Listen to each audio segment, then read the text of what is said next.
Les amis, mesdames, messieurs, bonjour, c'est Youms, j'espère que vous allez bien. On se retrouve aujourd'hui, les amis, pour l'essai d'une machine absolument magnifique. On est chez Ducati Grande Armée à Paris. Regardez-moi ce cadre de fou et cette moto de dingue, Panigale V2S. Donc les amis, c'est parti.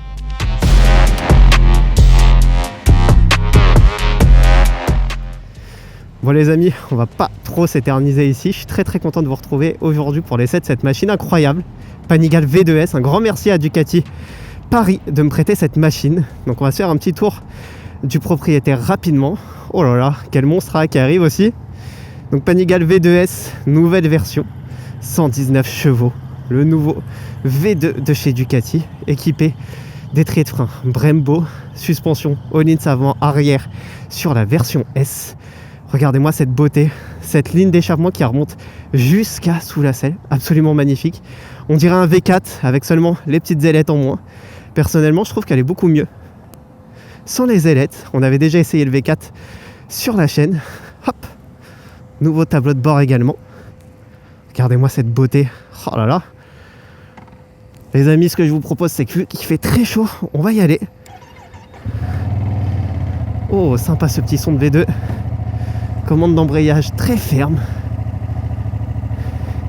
Et pour une petite portée, sincèrement, le rayon de braquage est pas mal. On voit très bien dans les rétroviseurs. Hop. Oh, l'embrayage est vraiment très ferme. Les amis, j'en profite pendant qu'on est là, dans les petites rues. On va essayer de se faufiler pour vous demander de vous abonner si ce n'est pas encore fait. Regardez les machines incroyables que j'arrive à vous récupérer pour faire des essais. Donc s'il vous plaît, abonnez-vous. Allez, on laisse passer le taxi et on y va. Bon, c'est ce nouveau V2 qui développe 119 chevaux et qui a fait beaucoup parler.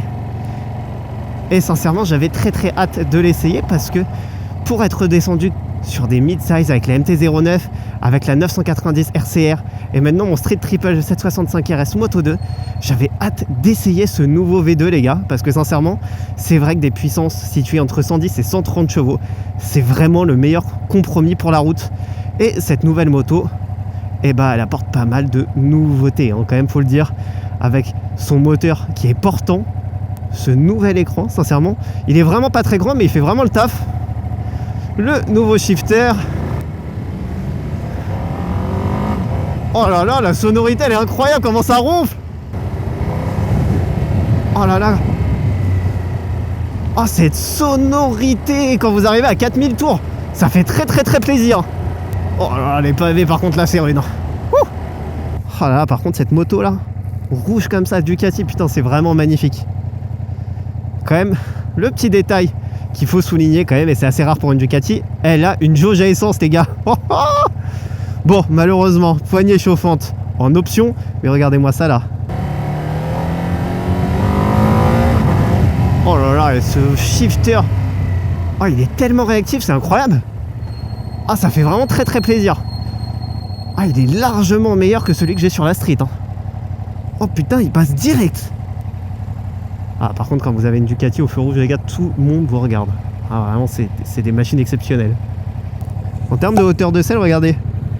Je vous la note à l'écran, mais comme vous pouvez le voir, j'avais le pied qui était vraiment déjà bien à plat. On va retirer les rétros parce qu'on va rentrer en interfile.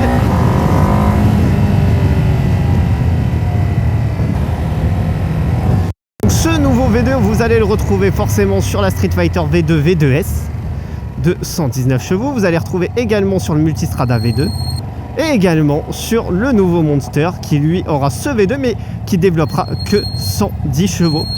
Ils ont retravaillé la cartographie moteur pour avoir peut-être un petit peu plus de couple en bas et être beaucoup plus souple. C'est aussi l'ADN du Monster, mais par contre vous allez perdre un petit peu en puissance. Sincèrement, sur le Monster, je suis pas sûr que vous allez vraiment les sentir, les 9 chevaux en comparaison du Street Fighter. Après honnêtement, j'ai pas testé le Street Fighter V2 et j'ai pas testé le Monster. D'ailleurs dites-moi en commentaire si ça vous intéresserait que je les essaye. Mais c'est vrai que ce nouveau V2 là, il est déjà très plaisant.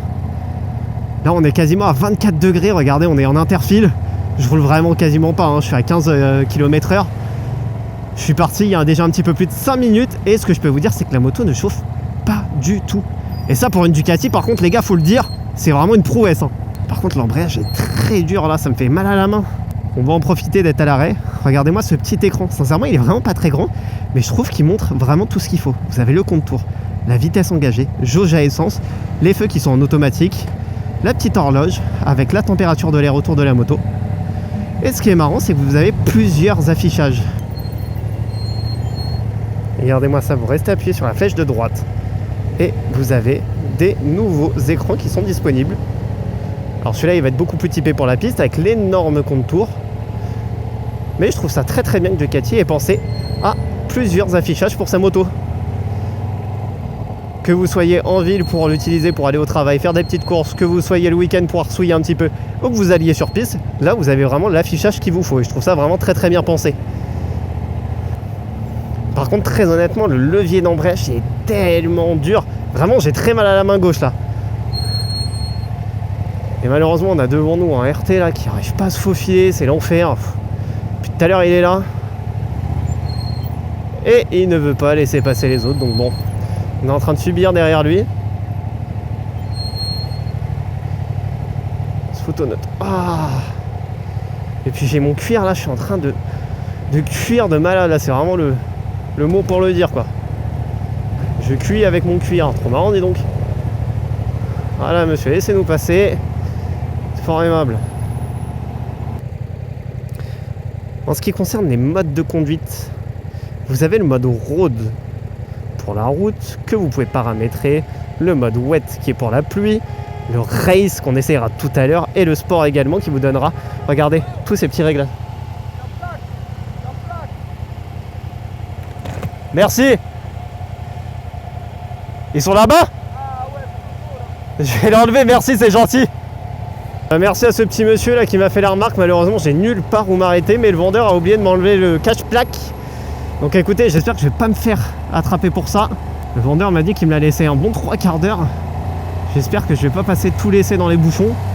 Je sais pas si vous avez vu, mais là elle est passée directement au feu de croisement. Comme sur toutes les motos modernes maintenant en général, vous avez les feux automatiques qui vont s'allumer automatiquement et repasser directement en feu de jour quand la luminosité sera suffisamment bonne. Tout comme l'écran qui est devenu noir avec les écritures blanches alors que tout à l'heure il était blanc avec les écritures noires. Allez, on va pouvoir se dégager un peu.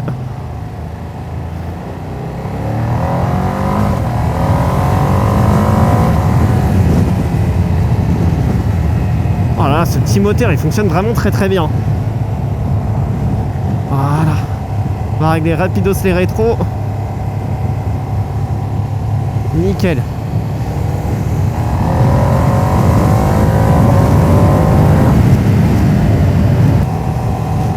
Je trouve que la moto elle est d'une facilité, c'est déconcertant, genre vraiment. En fait c'est pas tant pour l'incliner parce que oui elle est vraiment très légère, même pour se pencher, mais je trouve qu'en fait dans tout ce que vous faites avec, en fait tout est facile.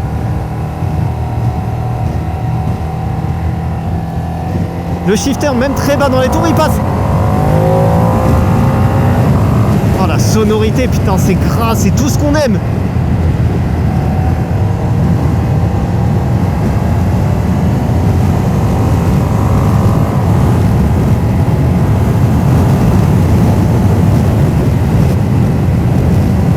Et le son du bicénum, la façon qu'il a de sonner, ça me rappelle aussi un petit peu ce que j'ai retrouvé avec l'Aprilia, la façon que le son il est délivré, c'est tellement jouissif, vraiment j'adore.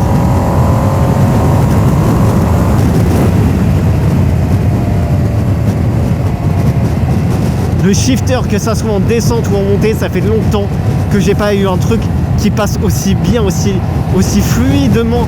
Mais vraiment, ça passe comme dans du beurre. C'est un truc de fou, regardez-moi ça. À une main, j'ai rien. Deuxième, regardez, tac, troisième, quatrième, cinquième. Ça bouge pas, c'est fluide.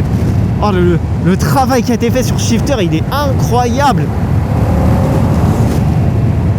Et ce qui est bien, c'est que là, par contre, je suis à 4000 tours minute. Mais attendez, je vais essayer de laisser mourir un petit peu la moto. Hop, hop, on est en deuxième, tac. On va se stabiliser, 3000 tours minute, vous voyez, tac, on passe. Oh là là là, il passe nickel. 4. Oh là là là là. Oh, le travail qui a été fait sur cette moto, c'est ouf les gars. Alors oui, la moto a fait beaucoup parler d'elle parce qu'elle a perdu quand même pas mal de chevaux. Elle a perdu environ 30 chevaux Elle faisait 150 ou 155 chevaux sur la précédente génération. Et là, on est passé à 119 chevaux. Mais par contre, ce qu'on ne dit pas assez, c'est le poids qu'elle a perdu. Et cette moto, sincèrement, je trouve que pour tous les jours, elle est tellement agréable. Regardez comment... Là, je suis quand même dans l'épingle. Ça fait quand même un beau demi-tour à une main. Elle est quasiment full en essence, il manque juste une petite barre. Cette moto, elle est d'une facilité, c'est déconcertant, les gars. Vraiment. Surtout qu'elle a quand même un petit caractère sportif, hein. Ça reste une Panigale, c'est pas juste le nom. Donc vous êtes un petit peu haut perché, le cul est beaucoup plus haut que les poignets. Bon, peut-être pas autant qu'avec un V4, hein, ça vous le savez. Les guidons, les demi-guidons pardon, sont placés au-dessus du T de fourche. Alors pour tous les jours, ça peut être agréable, mais pour ceux qui veulent vraiment de la sportivité, vous avez la possibilité de déplacer les demi-guidons pour les placer sous le T de fourche.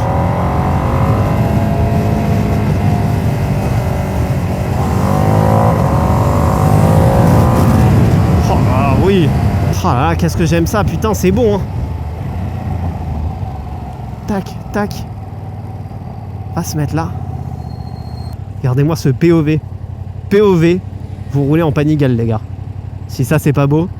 Je pense que cette pièce, ils auraient pu faire l'effort de la faire en noir, par contre. Mais je pense que malheureusement, c'est aussi pour ça qu'ils l'ont laissé comme ça.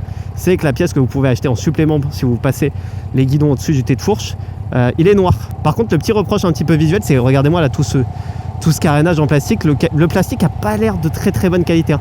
Ça fait un peu cheap. Et malheureusement, quand vous roulez sur une moto qui s'appelle Panigale, les gars, le mot cheap, c'est pas censé aller avec, hein. Qu'est-ce qu'il fait, monsieur? Il y va pas? Oh là là. Quel plaisir, ça passe tout seul. Et puis, une fois que vous êtes à 3000 tours, la moto, elle s'envole, hein.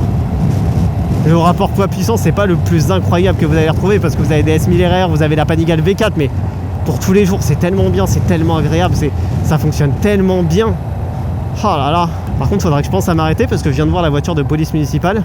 J'ai toujours pas enlevé mon petit cache-plaque. Voilà, mais qui est très haute. Je vais juste mettre le petit coup de circuit. Et regardez-moi cette beauté, vraiment, je suis amoureux, les gars.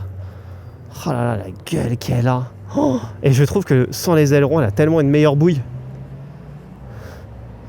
Oh là là, le rouge Ducati, mais qu'est-ce qu'il est beau. Et regardez-moi là, cette ligne arrière. Je suis toujours plus fan de l'ancien feu, là, celui-là, je trouve qu'il est beaucoup plus petit, il est beaucoup moins agressif. Mais sincèrement, avec la ligne qui remonte derrière, ah là, c'est magnifique. Et pour être honnête avec vous, quand je regardais pour la Street Moto 2, je regardais aussi pour ce modèle, pour le V2S. Le V2 classique m'intéressait beaucoup moins parce que je trouve que les amortisseurs Öhlins pour tous les jours, c'est vraiment un must. Sincèrement, quand vous êtes habitué à du haut de gamme, c'est quand même beaucoup mieux de les avoir une fois que vous êtes habitué. Mais en fait, ce qui me dérange, c'est que pour le position tarifaire, parce que je vous affiche le prix de cette moto, et pour rappel, je vous affiche celui de la R9 et de la 990 RCR, les équipements qu'elle vous propose, je trouve que c'est un peu décevant en fait. Mais faut avouer quand même que là, quand vous achetez du Ducati, vous achetez aussi la marque, hein. Vous achetez la prestance, vous achetez tout ce qui va avec, hein. Qu'est-ce que j'aurais aimé pouvoir l'essayer avec la ligne complète Termignoni. Ah là là. Mais sincèrement, si par la suite, c'est pas impossible que cette moto, ça fasse partie des motos qui passeront dans mon garage. Je suis plus du tout intéressé par la V4, mais alors la V2, oh que oui, monsieur.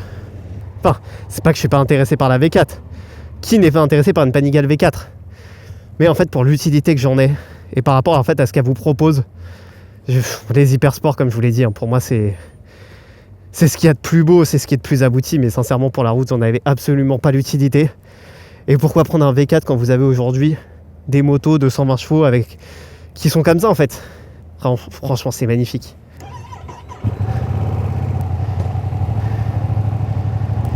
Et on est reparti. Ce qu'on va faire, les gars, c'est qu'on va s'essayer un petit peu aussi le mode sport. Tac. Oh là là, la sonorité qui arrive beaucoup plus vite, beaucoup plus forte. Wouh!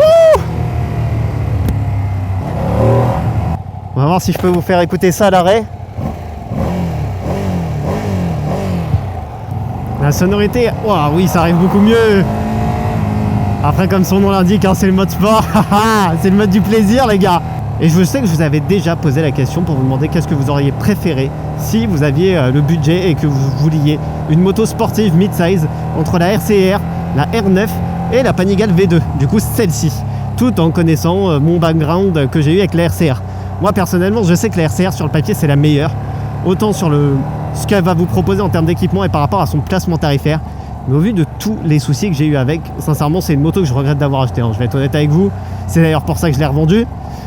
La R9, moteur 3 cylindres, sincèrement, j'ai un peu de mal avec le look. Je l'ai vu que en statique, j'ai pas pu l'essayer encore. D'ailleurs, si quelqu'un a une Yamaha R9 sur l'île de France, je suis prêt à me déplacer pour l'essayer. Et enfin, si quelqu'un a la confiance de me la laisser, bien évidemment. Mais je trouve que cette petite Panigale là, ah là là, mais quel plaisir! Malheureusement, je trouve qu'elle est toujours trop chère par rapport à ce qu'elle vous propose. Mais vous roulez quand même en Panigale et ça, c'est quand même pas rien. Ouais, le couple arrive très très tôt. C'est vraiment un bon petit bicylindre bien léger qui vous donne exactement ce que vous voulez. C'est du gras très bas dans les tours. Et puis ce petit shifter, vraiment, aucun à-coup. Sincèrement, c'est une très bonne moto pour tous les jours. Malheureusement, j'avais pas eu l'occasion d'essayer l'ancienne V2, comme je vous avais dit. C'est une moto qui m'attirait énormément fut un temps. Mais de ce que j'ai pu en fait voir dans les anciens commentaires sur certaines vidéos et c'est sur certains aussi articles, c'est que c'était une moto qui était qui chauffait énormément, qui est très étroite, qui est même moins confort que la Panigale V4, 2 par son empattement. Par contre, je sais pas si vous voyez, mais regardez-moi ces rétros, comment ils tremblent. Oh là là, le V2. Mais pour moi, Ducati a pris une très bonne décision en faisant ce nouveau V2, en séparant vraiment la gamme Hyper Sport et le V2 pour tous les jours. Et sincèrement, je trouve que ça marche vraiment très très bien. J'étais beaucoup moins fan de l'idée forcément quand je l'ai vu, comme tout le monde. Hein. Je me suis demandé pourquoi ils avaient enlevé 30 chevaux à la Panigale V2. Mais sincèrement, là, je trouve que le choix, il est totalement logique. Et pour une machine tous les jours, ça correspond vraiment à ce qu'il faut en fait. Là, honnêtement, pour tout vous dire, je m'ennuie pas du tout sur cette moto. Par contre, au niveau des étriers de frein, il me semble que c'est du M50. Et bah, personnellement, je trouve que ça me manque un peu. Je n'ai pas ce gros mordant que j'ai habituellement, comme je peux avoir sur ma Street par exemple avec les Stylema. Mais là, je vois que c'est aussi un mètre cylindre Brembo. Il n'est pas signé, ça ne m'a pas l'air d'être un PR19 ou 21. En même temps, sur des M50, il me semble que c'est pas ce qui est conseillé. Hein. Ce qui conseille sur les M50, c'est des mètres cylindres en PR17.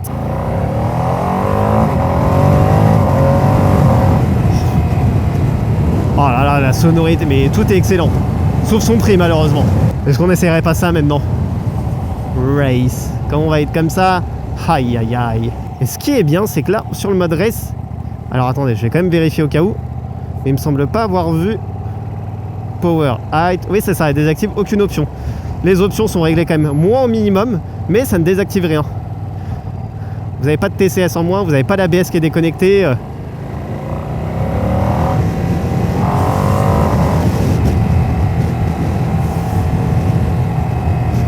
Oh non, c'est bouché, mais c'est bouché partout ici. Oh. Et vous voyez, pour avoir quand même passé une bonne partie de la vidéo en ville et en interfile, et bah la moto chauffe vraiment pas plus que ça. Et ça, pour une Ducati, c'est vraiment une petite prouesse, les gars.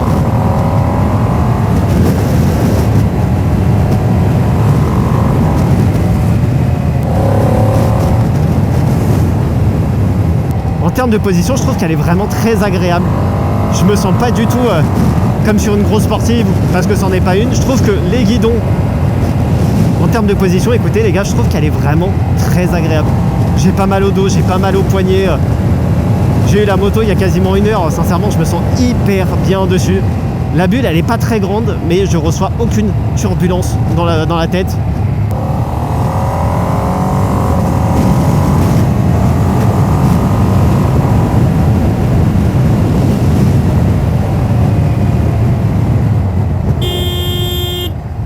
Et bah franchement, cette moto, j'en suis vraiment pas déçu. Je trouve que c'est vraiment une très très bonne surprise. Et je trouve ça vraiment dommage qu'elle soit affichée aussi chère parce que cette moto, ça pourrait faire un ravage sur le marché en fait. Parce qu'avec les R9 qui sont pas disponibles, la fiabilité de KTM qui pue la merde, j'ai pas honte de le dire, parce qu'ils m'ont jamais répondu et sincèrement je trouve que le service client a été naze. Celle-ci elle pourrait ravager le marché, sincèrement. Mais malheureusement aujourd'hui, vu le prix qu'il faut mettre, 18 000 et quelques pour l'avoir de base sans accessoires. Alors forcément vous pouvez négocier quelques accessoires avec votre concessionnaire, mais malheureusement vous avez toujours les frais de démarrage, la carte grise.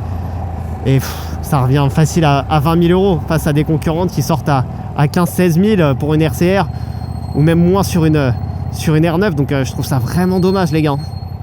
Donc si je devais faire le bilan, pour moi c'est vraiment une très très bonne moto. Le moteur il est vraiment très agréable. La puissance arrive très très bas dans les tours. En ce qui concerne son moteur, on est vraiment sur un bon petit bicylindre qui pour une fois va aller chercher directement la puissance très bas dans les tours. Eux, ils n'ont pas été impactés par les normes écologiques ou je ne sais quoi. Là, sincèrement, ils ont fait vraiment du très bon travail. Très très grosse mention pour le shifter. Énorme coup de cœur, sincèrement. Mais il est d'une fluidité, les gars. Vraiment, ça fait longtemps que j'ai pas eu un shifter aussi agréable à utiliser. Vraiment, mais quel plaisir, quel plaisir. Esthétiquement, je suis amoureux de la moto. Elle est magnifique, cette couleur, cette gueule. Que ça soit devant, derrière, avec les pots qui remontent sous la selle. Mais la beauté, quoi.